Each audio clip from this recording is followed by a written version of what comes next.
Oh, I need Okay. hand naked. Okay, guys. So my name is Paloma Ruth Irigoyen, and we're gonna be discussing about the COVID-19 experience in the teaching world. We are 5 educators, and we are gonna be just talking and discussing our experiences in this time. Well, a month ago. And first, I want everybody to introduce themselves. And the first one I want to introduce herself is Miss Lisa Vega. Hello, and thank you, Ms. Irigoyen, for having me. And my name is Lisa Vega, and I'm the proud and dedicated principal of the Montessori Academy at Onesimo Hernandez. This is going to be my 23rd year in Dallas ISD, so I am Dallas ISD proud, and I will be beginning my 10th year as a principal. I started back in 1998 in the Dallas Alternative Certification Program, which is called the Dallas AC program, where we grow our own. And so I'm very proud to say that I started in that certification program. And so I am also a certified AMI, which is Association Montessori International teacher 3 through 6 primary. So I'm happy to be here. Thank you, Ms. Vega. So the next one I want to have introduced is Ms. Crystal Pham. Hi, everybody. My name's Crystal Pham, and I am one of Miss Lisa Vega's employees. I get to be on her team. I am a teacher assistant. This is going to be my second year in the primary level at the Montessori school, meaning that we serve children ages 3 to 6. I am AMI trained to be an assistant for the elementary level, meaning 6 to 12-year-olds, as well as 3 to 6. And I am on the tail end of graduating with my AMI primary, which is being able to teach a Montessori classroom for 3 to 6-year-olds. Thank you, Crystal. The next one I want to have introduced is Ms. Lorena. I can't say your last name correctly, so introduce yourself. Okay. Hi, my name is Lorena Ramey. This is my first year teaching. I am at Vivian Field Middle School here in Carrollton Farmers Branch. I am a special education teacher. I teach applied academics. I got my associates from Brookhaven right here, and that's what made me fall in love with this district. So I'm very happy and very proud to be here in this district where I started my educational career. And then I got my bachelor's from University of North Texas at Dallas.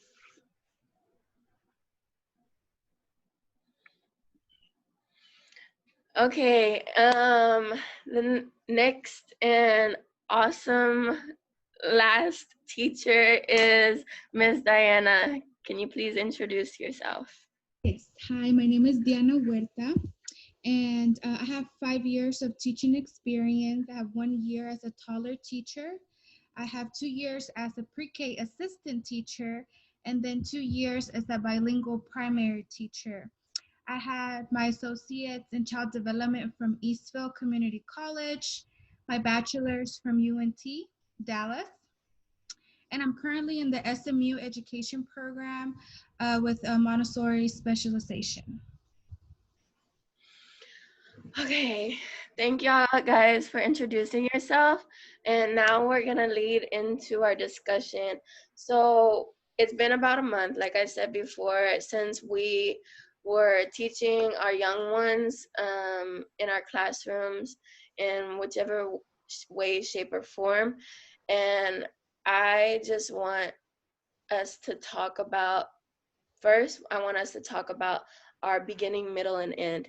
Basically, our beginning, how we started out, like COVID teaching on Zoom or any outlet that we had to do and figure it out, all the way to, okay, we got it, but it's the end of the year.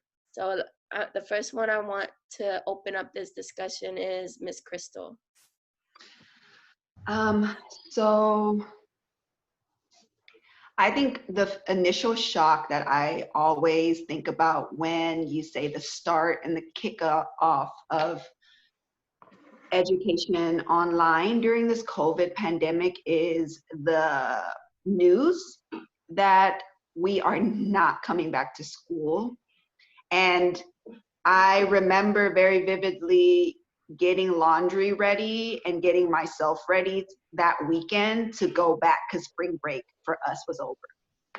And I just remember my husband running out with his phone saying, Crystal, I think everything is going to be online. Like, you're not going to go back to work. And I remember standing there thinking like he was pranking me because he likes to do stuff like that. Like, you know, because when we left to go to spring break, things were kind of vamping up. We started getting news about COVID cases. It hasn't yet hit Dallas yet. So we were still on that cusp of saying, you know, this is still so far away. So I couldn't imagine how it could become knocking on our door the way it was. And the weekend right before spring break was done, we were on shutdown. I mean, the whole world was locked down. And I remember maybe in a state of denial, thinking, okay, maybe our vacation's just going to last a little longer. It's going to be okay. And I just remember feeling that, like that grip of some news that maybe I never thought in my life that I would get, like a whole community being shut down because we have a pandemic happening. Even using that word now still feels very foreign to me. But yeah, I just remember that memory very vividly of my husband saying, you're not going to go back to work. I'm looking at my daughter saying, you're not going back to school. And then I get a text message from my lead teacher saying, holy beep, what's happened? And we were like scrambling that weekend to try to get our footing to be ready for whatever it is that Ms. Vega may be needing us to do to serve our families. So when you talk about the beginning, that's literally what I think of. Yeah, it was crazy, for sure. So let's see. What were your feelings on it, Ms. Diana? For me, I was kind of like Crystal when we got the email or, you know, the notification that we weren't going to go back on Monday. For some reason, I still thought that it was just like, you know, it's just going to be for 2 weeks. Like, I didn't really process the fact of the magnitude of what was going on. So I was very in denial. And I think a lot of my families, I think they were kind of the same, like, well, it's not going to be more than 2 weeks. Like, we're going to be fine. Like, we're going to come back. So that was my first reaction. And then after 2 weeks and 3 weeks and 4 weeks. And so after that, but however, I still had hope. Like, it was May something. And I was like, oh, like we're going to come back even for the last week of school. Like, we're going to come back. But it was, I can generally say that I didn't fully process or understand what was going on because this has never happened, you know, in our lifetime. So yeah, I was very confused for a while. Right. Yeah. Lorena, I wanted to ask you, so in the beginning of this like COVID experience and doing this situation of figuring out how to teach, you're a SPED educator, and I feel like SPED education is very aligned with Montessori education because we look at the individual kid, and yet you have to look at their individual IEP and figure out what they need.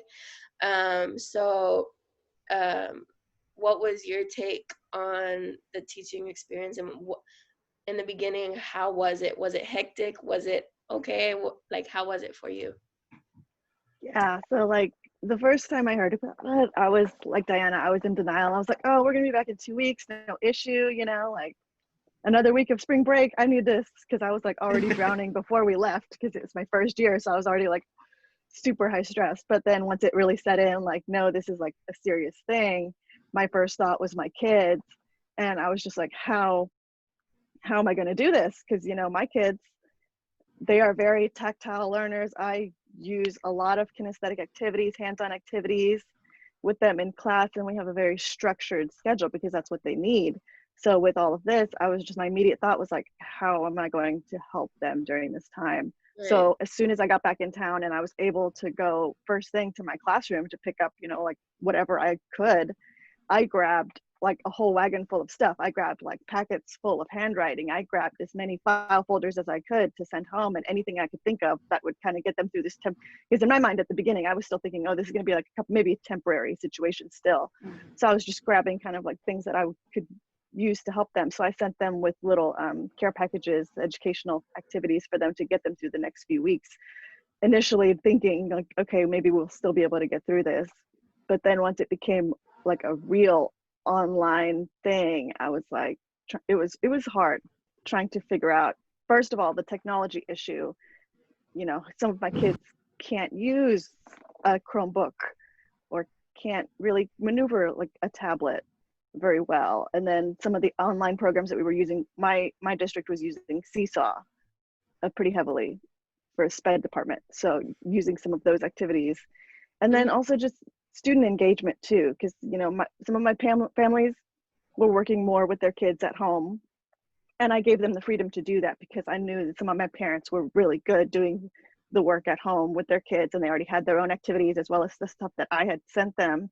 And then I had other students who maybe logged on once in the whole time that we were shut down. So it was just finding a balance was definitely a struggle. And then also trying not to overwork myself, trying to put all of this stuff, because it was every week it was different, you know. We'd have different guidelines from the beginning, like, okay, just kind of do this. And then it would change the next Zoom meeting that you had. And it was like, okay, scratch that. We're going to try this now. And so that was all very complicated, not only for myself, but also for my families.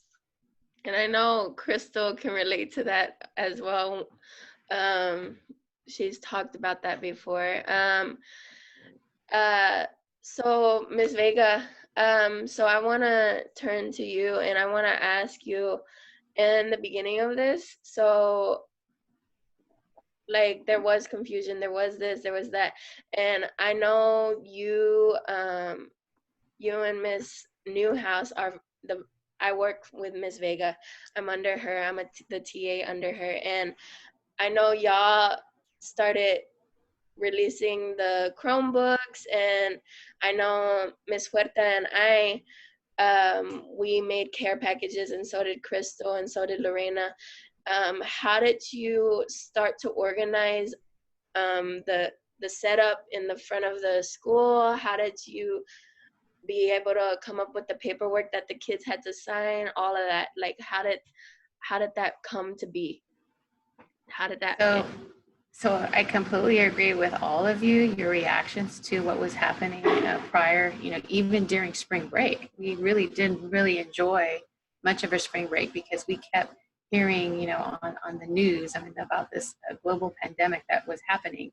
And it was kind of like in the movies. I kept thinking, this is like in the movies. This is not really happening to us. And so I remember all of us being on campus and preparing the environment for spring. We had all these beautiful decorations and the beautiful spring plants and the hallway, and we were getting ready for the children's return from spring break.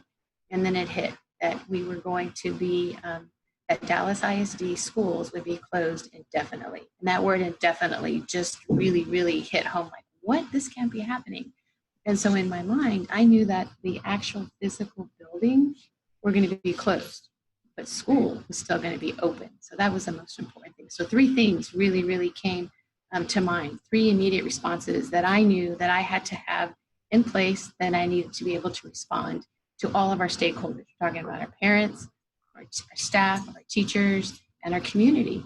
And so first thing was the social emotional health, making sure that everybody was in a place where their emotional capacity was at stake. We wanted to make sure that families and our teachers and our school had a positive social emotional health. We wanted to make sure that first that they're okay. Let's check in with them. Let's make sure everybody's doing okay and find out resources. What is it that they need right now at this moment? Second, looking at communication and connection. That's the most important thing, because in all of this, we didn't want families to get disconnected. We wanted to keep that close network of communication, those touch points, and we put those in place immediately.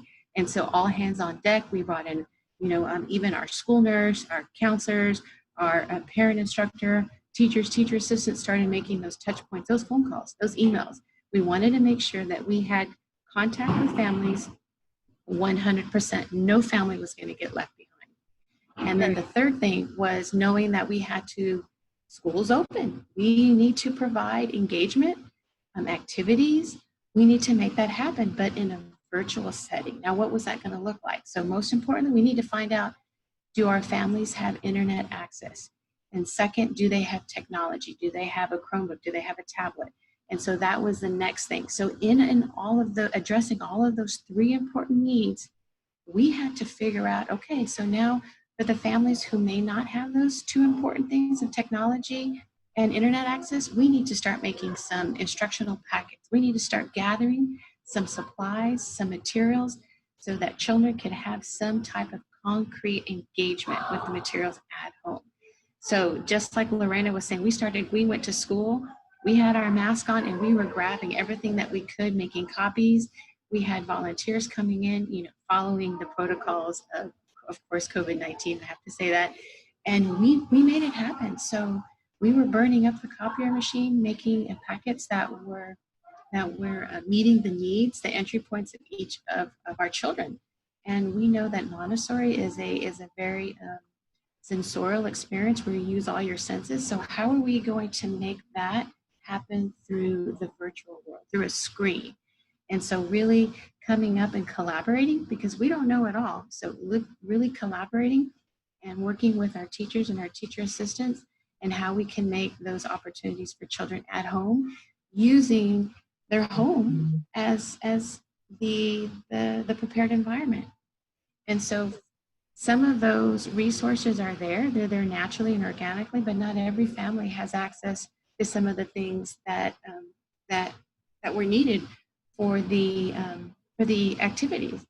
And so we had to be really, really creative. We had to do a hard pivot and really look at how we could have parents balance their home life, their work, because some parents are working at home, and then of course balance school. So those three things were definitely a challenge for all of us. And we wanted to be, more than anything, a responsive and a caring and a loving community. And that was most important, was the touch points, staying connected, communication, and then transparency, checking on everybody's social emotional well-being. Right. Thank you, Ms. Vega, for touching on those points. I wanted to direct a question to Ms. Huerta. I worked under her as her TA for the last part of the year, and I know she so slowly integrated step by step things for parents and things for students, and she was slowly getting our students and parents comfortable with stuff. I just wanted her to touch on the subject of how she came to slowly integrate and give them tutorials and all that. I just want her to tackle that subject on how she formed her classroom and everything, her Google Classroom. Yes, so. Can you talk a little louder? Oh, yeah. So I work with children that are 3 to 6 years old on a bilingual classroom. So most of my children are Spanish speakers, and most of my families are Spanish speakers. And so the first thing that I did was, I knew that I had a couple of families who had no knowledge of technology and that had no internet at home. So I couldn't really push the Google Classroom as much as other classrooms were using it. So the first thing that I did is I just did a video. So I sat down, I recorded myself, and I pretty much just explained to them how things were gonna go. And so after that, we made our own lesson plans as a team. I know that Ms. Lozano, she shared her ideas. And so based off on that, I did my own and just kind of tweaked what needed to be tweaked to my families, to cater my families. And so after that, that's all I did. Like I really tried to like back off because they were just very overwhelmed. Like my parents couldn't really understand either that they had their children 24/7 because a lot of my families are working parents. And so that was something different. Like every class was different. My class, both parents worked, or there were single parent homes. Other classes, dad worked and mom stayed at home, so that they had a different view. And so for my families, it was like they've never been with their children like 24/7 because they've always worked and they've always had their children somewhere else. And so I really backed off. And then when parents started getting frustrated with technology because they couldn't understand how to log in, and so I just did videos. I just recorded myself. And you were Screen amazing. recorded my screen, and did the little video at the bottom. And so I step by step in English and Spanish, like I did everything. I had to do a double.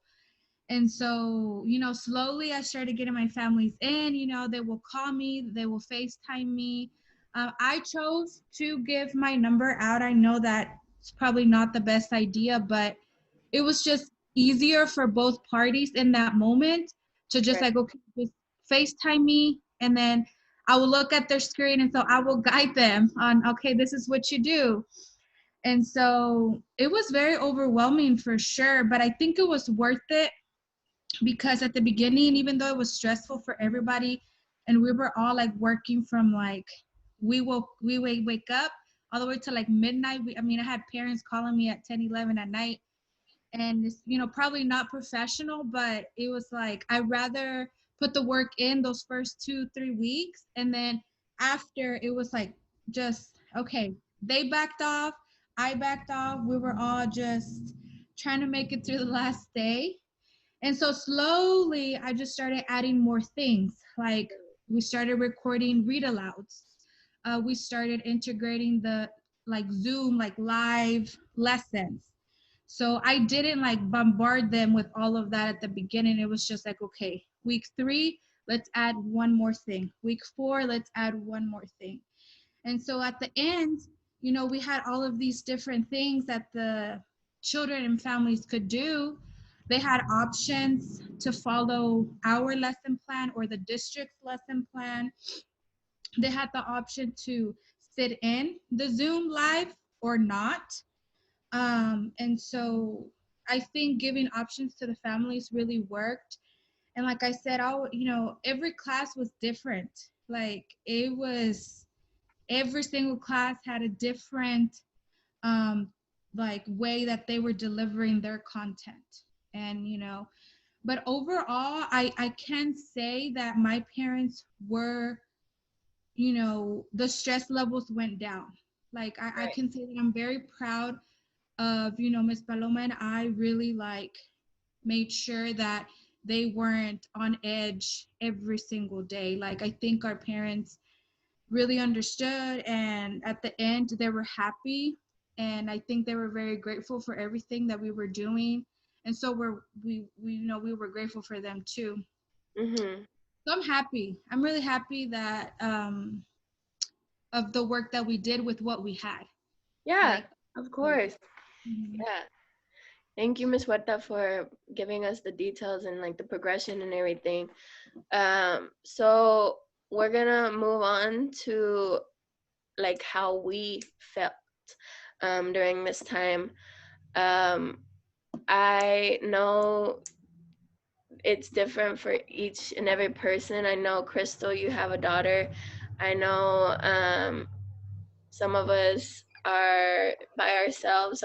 I live with my parents, and we all just have different experiences. But I know, Lorena, you said something, a good story that you said before we talked about you and your husband and how, like, how that situation was going. I would just want you to talk about that. Yeah, so like when this whole thing started, of course, I took it super seriously because it was pretty intense. You know, my husband watches, he keeps the news on 24/7. So I'm like, oh, I'm hearing about it all day long. And then we have to go out, you know, to get groceries or something. And he doesn't want to wear a mask. He doesn't want to social distance. And I'm like, babe, you got to put the mask on. Don't go. You can't go to the movies. It's not open. Nothing's open. Don't worry about it. You know, go to the grocery store. That's it. You know, and he just wouldn't hear about it. I want to go out. I want to do this. I want to go for it. I'm like, no, we are on a lockdown. Right. But as far as like myself personally, during this whole thing, it was super stressful for me trying to, you know, as well as all of you, figure out, you know, with the parents and the families and our students, trying to figure out the online stuff, constantly making all these changes. But going off of what Diana had talked about with her families, I did too give my number out to my families, and I was super impressed with the response that I got from my families, because, you know, I would send emails and stuff, no response. But when I gave out my number and they were checking in with me almost daily, some of my parents were contacting me like all day, you know, like, can I do this? Or do you have something else? Can I get recommendations? And they would send me pictures and videos of what they were doing at home as well, if they were having trouble logging onto my Seesaw or just that wasn't their jam. So I was like, I gave them the freedom to, you know, learn with their kids, because I know I had sent home numerous materials. They had materials of their own. We had the Seesaw activity, so they had multiple options. And I was lucky enough to have an administration and a principal that gave me the freedom to kind of connect with my kids in any way that they felt comfortable and what they were able to do. Because, you know, a lot of our families have other children, and, you know, it's not just one kid per household. Sometimes you have like multiple, like 4 or 5, or, you know, however many. And then maybe you have other family that's quarantining with you. So some houses are very big. And so that was nice to be able to kind of really connect with that family. And that makes me even more excited to go back when because I know I have built those relationships now even stronger with my parents. And when we go back, we're just going to be a well-oiled machine, hopefully. Yeah. So I want to ask Crystal, you are an educator, but you are a mom.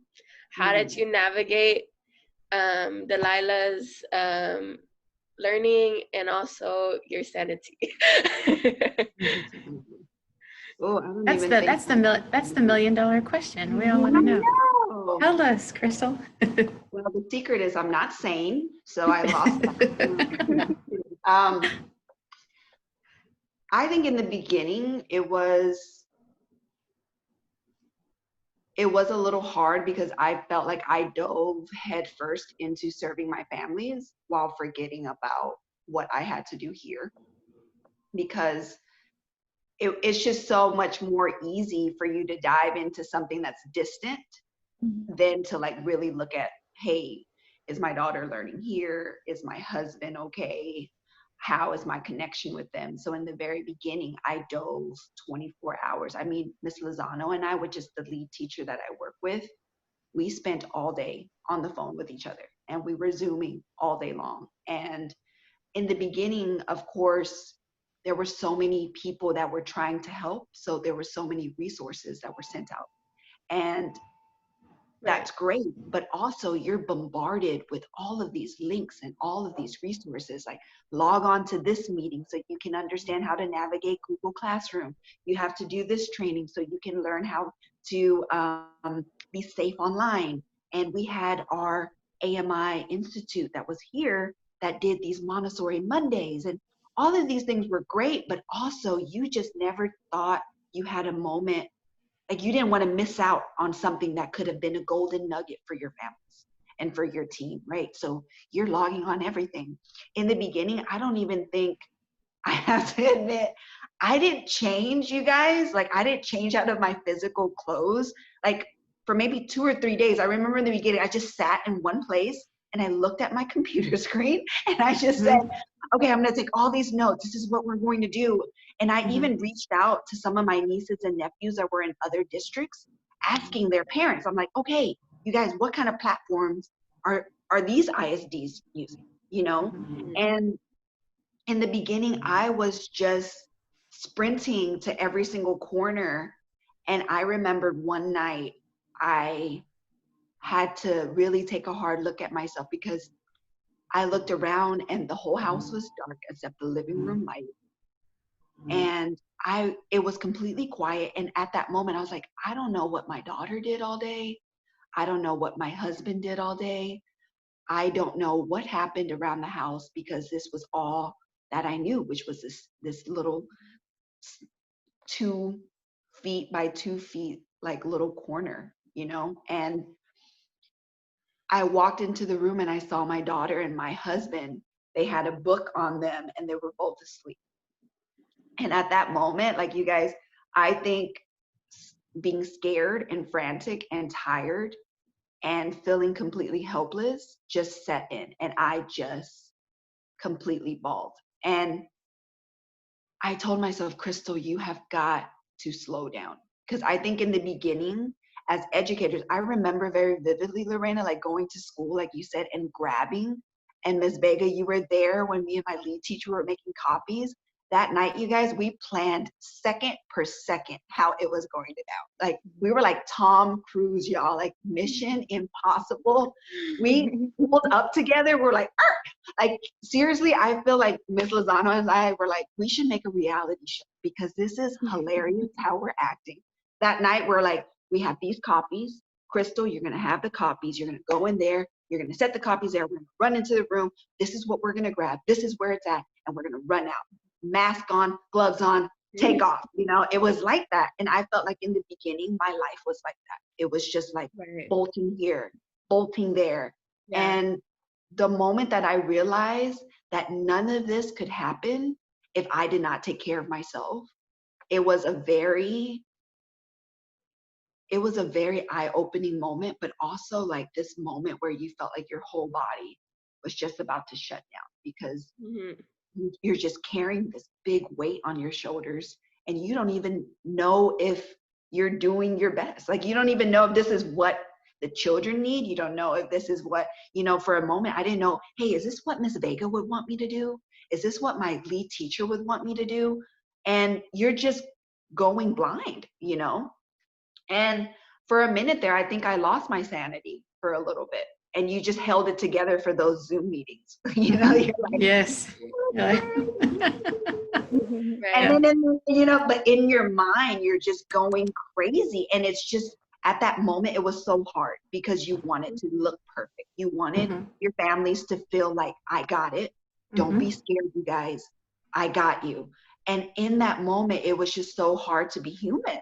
And I think the moment that I broke down, I came back and I told Ms. Lozano, we have to do something for our families, because if I'm feeling like this, I couldn't imagine what a mom that her whole life revolves around her family, a father that lost his job during this pandemic. I couldn't imagine what they are going through, or if they even have an outlet or a blessing enough to step back and reflect on it. So that's when my lead teacher and I said, okay, maybe giving all of this work is good to keep like the families feeling like they're doing something productive, because that's what our families needed. Our families wanted to feel like they were still keeping their children in a learning environment.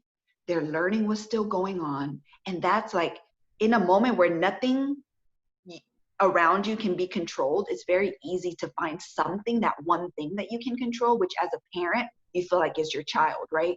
Like, you're like, I can control when they wake up, when they eat, when they sleep, when they learn, when they walk, and when you do that, you become a hindrance to your family dynamic, which was what I was guilty of in the beginning, you know?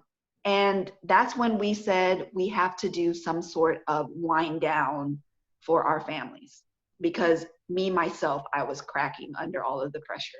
And that's when we reached out and talked to our families. Not so much, we made sure it was off the clock, where we were no longer trying to any kind of code of conduct, really just human with each other. It was at 8 o'clock at night when we were able to just say, the children are asleep, where I don't have to look at them for like another hour or so.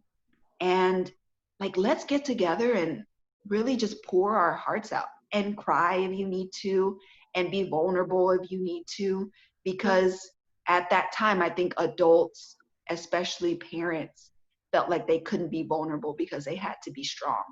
And there's something that came out of that that's so much better than just brute strength, which is like emotional strength that we walked away from, you know? And I think even as we're sitting here, we went through so many different things, but the underlying emotion of what we felt, like there's so much commonality in that, you know?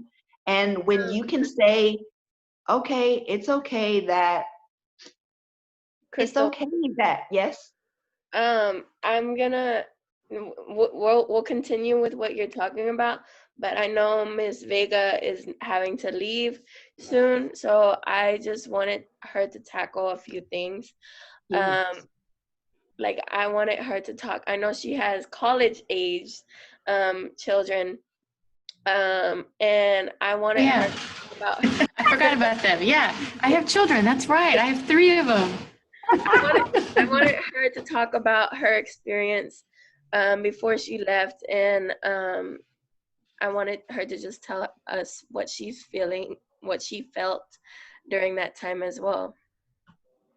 So so thank you. So a lot what Crystal is saying, I totally am right there in that same arena, feeling all of those different emotions at different times of the day, you know, going through all of those different emotions at any moment. And so as a role as a mom, when Crystal said, wait a minute, I have my family here, my own flesh and blood here.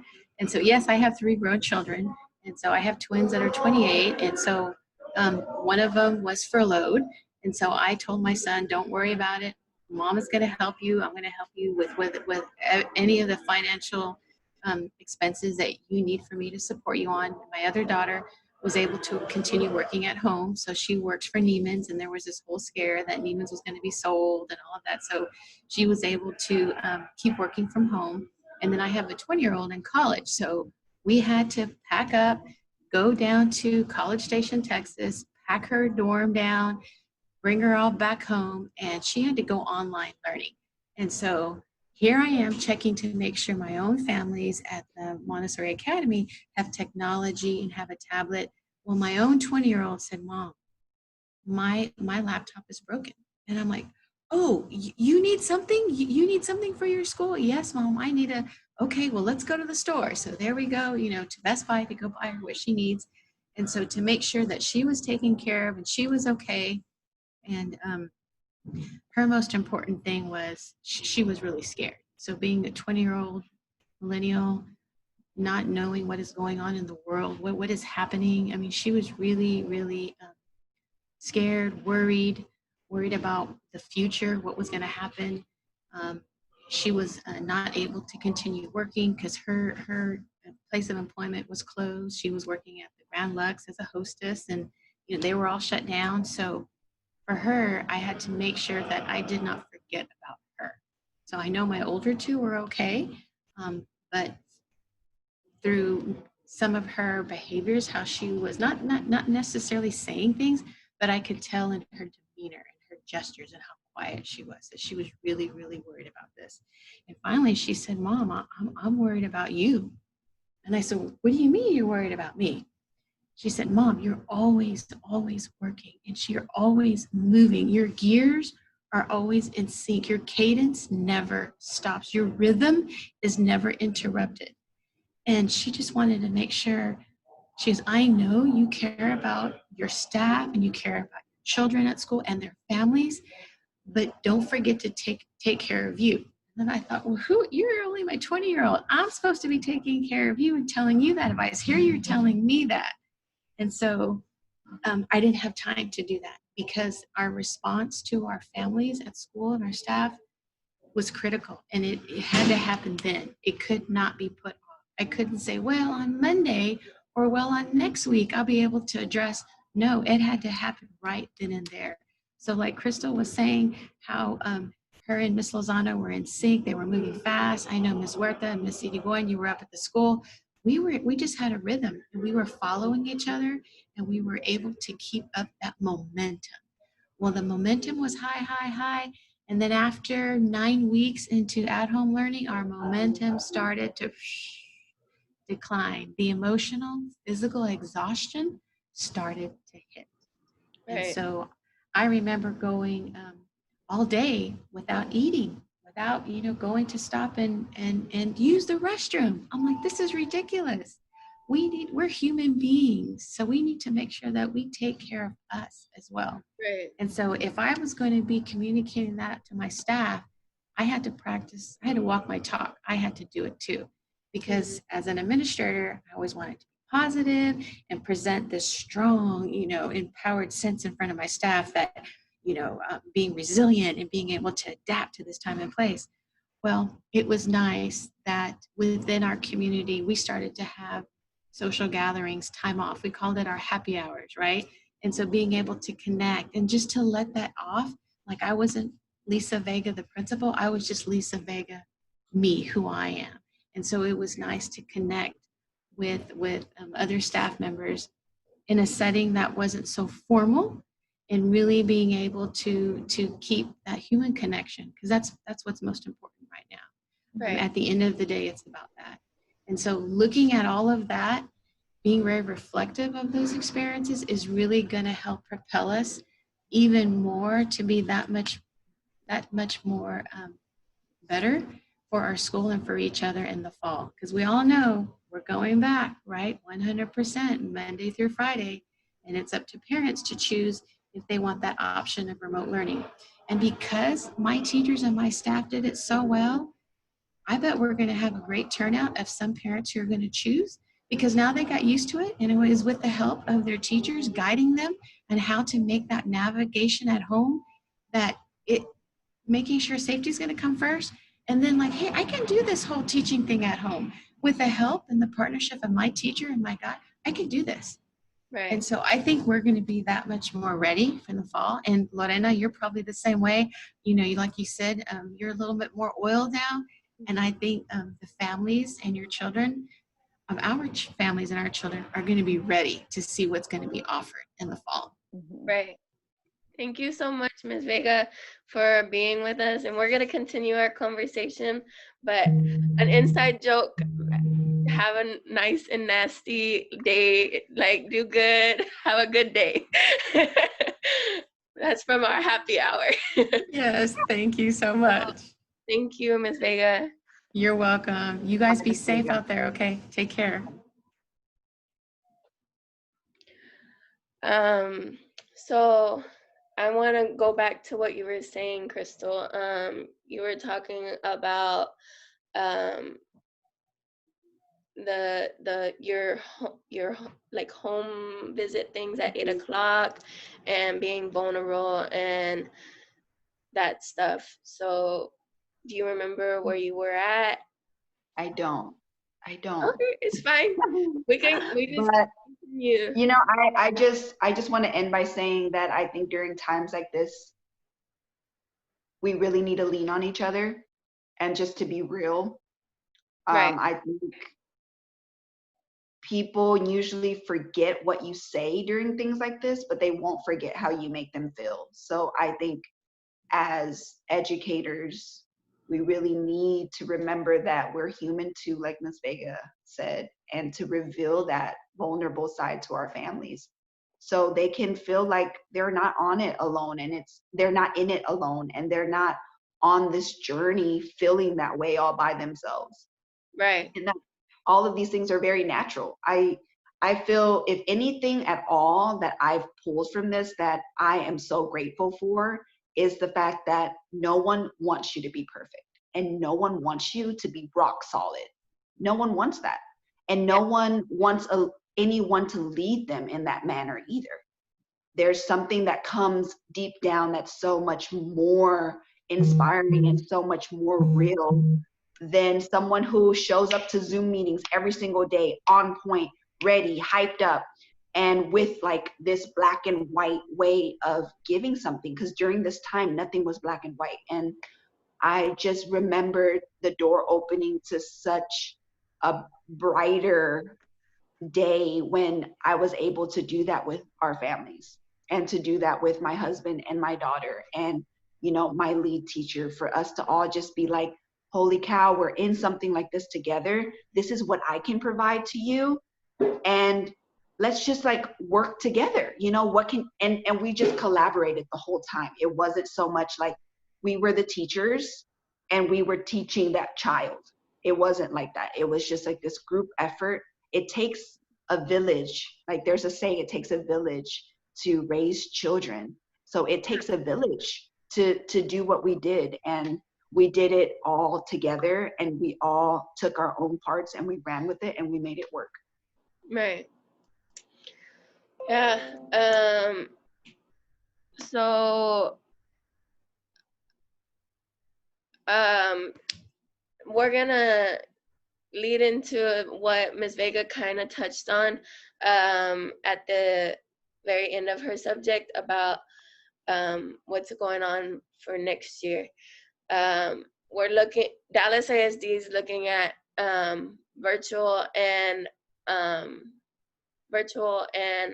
in person 5 days a week. And so we want to get in. I'm going to ask the teachers right now, Lorena, what is next year going to look like for you? Is your virtual going to stay the same as you ended with? Is it going to change? And how is your district going about going back to school in real time? So my district, my school in particular, is going to be kind of interesting because we are currently under construction. We're getting a full remodel, so who knows where I'll be in the building. Maybe I'll be lucky and be in my own portable, but who knows. But yeah, our district is also going to do the option where parents can do the virtual learning. But I think what we're going to do is have a separate team of teachers doing the virtual, so it won't be me doing both, because that would be just crazy. I would definitely be struggling if I had to do both. And I think, talking to some of my colleagues in the MISPED department, I think most of our parents will be sending their kids to in person because, you know, they need a break, I'm sure.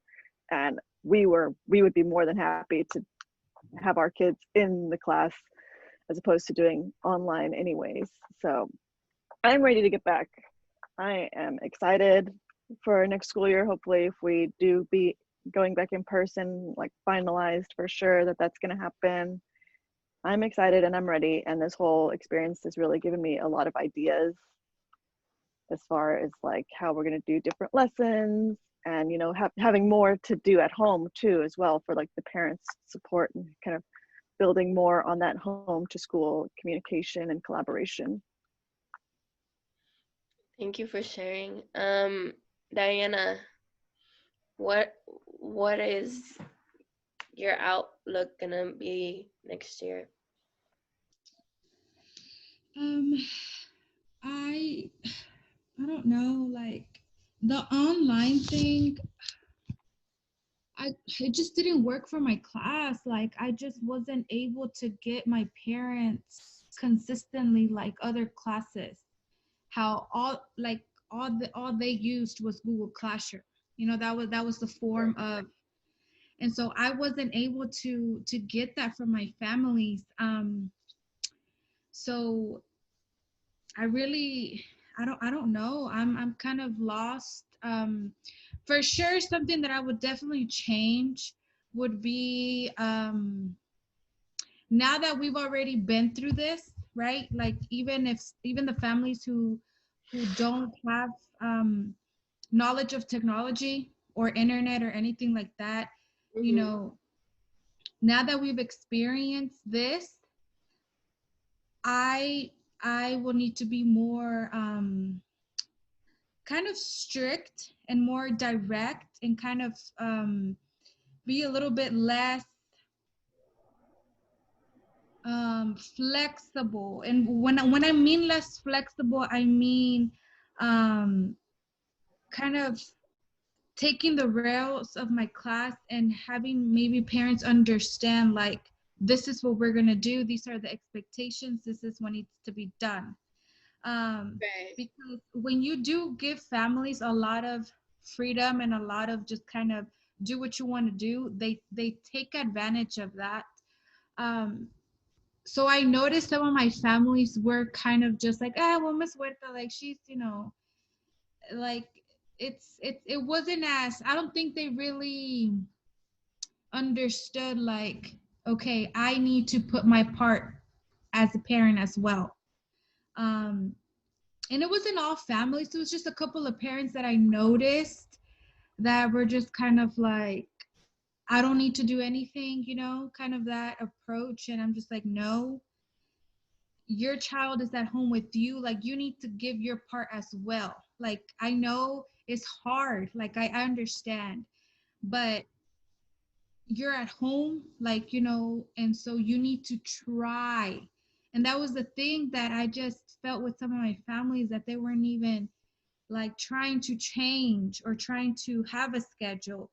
Um, and so, but then I saw other families who had like more difficult situations, who had like 5 children at home, who, it was just the mom and they were like doing it. And I'm just like, okay, like something needs to change. I need to be able to maybe be more direct and more strict and have, okay, this is the platform that you're going to have to use. And this is how to do it.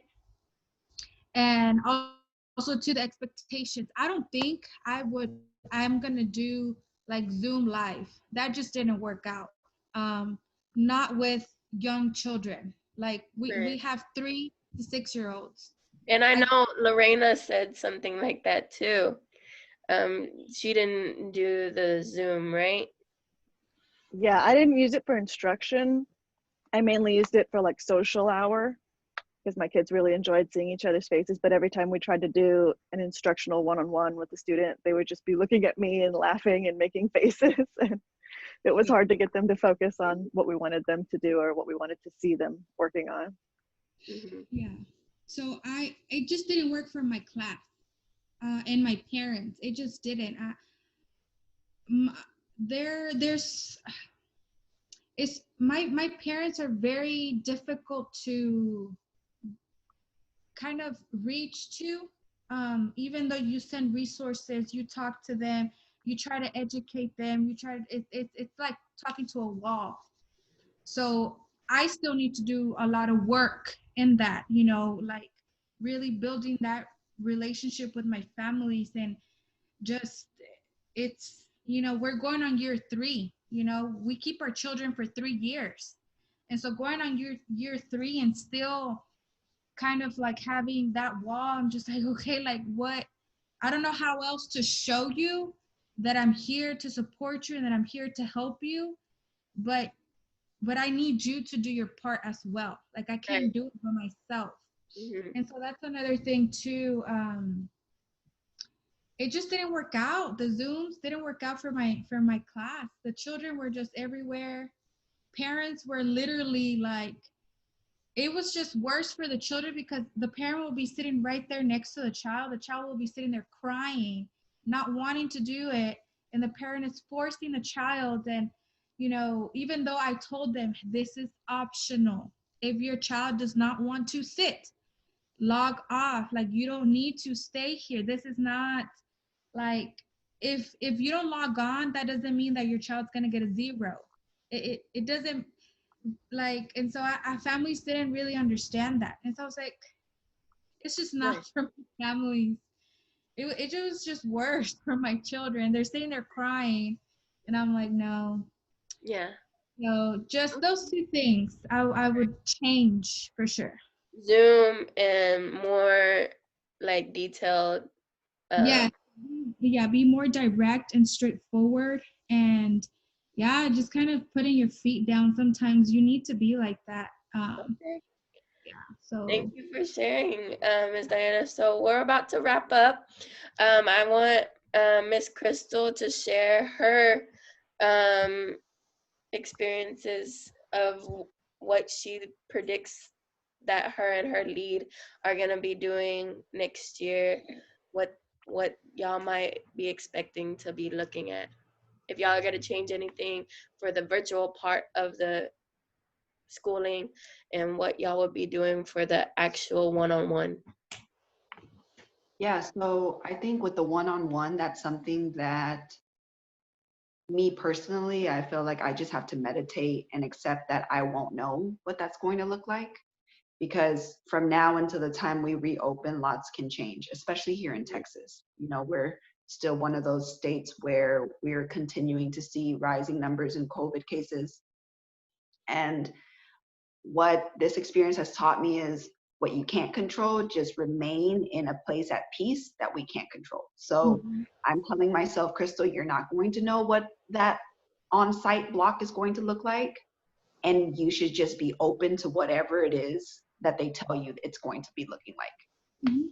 But when it comes to the online part, I think right now, so this upcoming Friday and Saturday, I'm going to be wrapping up the training course that I've been doing for the past year. And the rest of the summer will be dedicated to building a website to create all of these how-to videos, right? Like how to log on and how to log on to Google Classroom. What can you do if you don't want to like be a part of the tech and you want to try to like navigate it and do kind of like a homeschooling base, right? So, and you know, there's already so many resources out there, but I think for any teacher who, or any adult that says, I don't need to make a video myself, I could just go look for somebody to do it. The difference is your families know you and the children know you and they Right. want to see your face. So there could be like 100 videos on how to log on to Google Classroom, but it matters that it's you doing it. So this upcoming summer, I'm going to be making a whole website that's going to be for that. Because, you know, the last time we met with Lorena and Paloma, I said, I'm reading all of these like businessmen, all of these articles that these businessmen are talking about. And they're saying, what we're seeing is we never want to be stuck in a situation where we don't know anymore. And that's how I really feel about this. Like, I never want my families to feel like I don't know how to get onto Google Classroom. I don't know how to create a schedule. So I've like designed all of these like PDFs that they can print out themselves and putting it somewhere where now I feel like, okay, Crystal, all of that craziness, all of those things that you were doing this whole summer, don't let that go to waste. Put that somewhere and have it as a continuing growing resource for what, like whoever, you know, who knows who it could serve. But that's what the online part is going to look like. My lead teacher and I are already kind of brainstorming all these videos that we could do for the new families that are going to come in. And just whatever it was that we saw we weren't prepared for, finding ways to be prepared for it now. And also, I know tech makes some people very uncomfortable, especially how it relates to their children. Like before this, we had so many things, like so many studies that said decrease screen time for the children to increase their capacity to learn. And we have been thrust into an era where that's not true anymore. You know, it's not true that you have to limit 30 minutes of tech, because now our whole lives, like look at us now, like we've spent 2 hours having a conversation on tech. This is normal now. And it's good that we're going back. Like if we can go back to face, that's amazing, but we should never forget that this is a tool that we need to adapt to.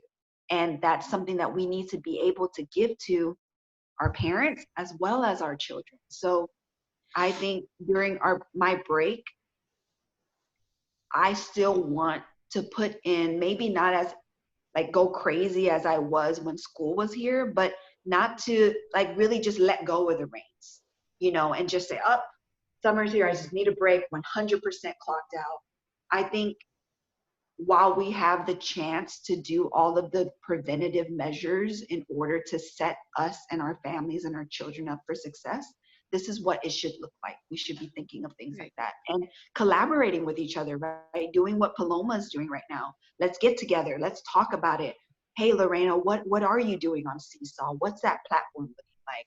Diana, like what what kind of things did you see that worked? And then, you know, if we're just willing to learn from one another, like our next year is going to be amazing, regardless of what legislation looks like.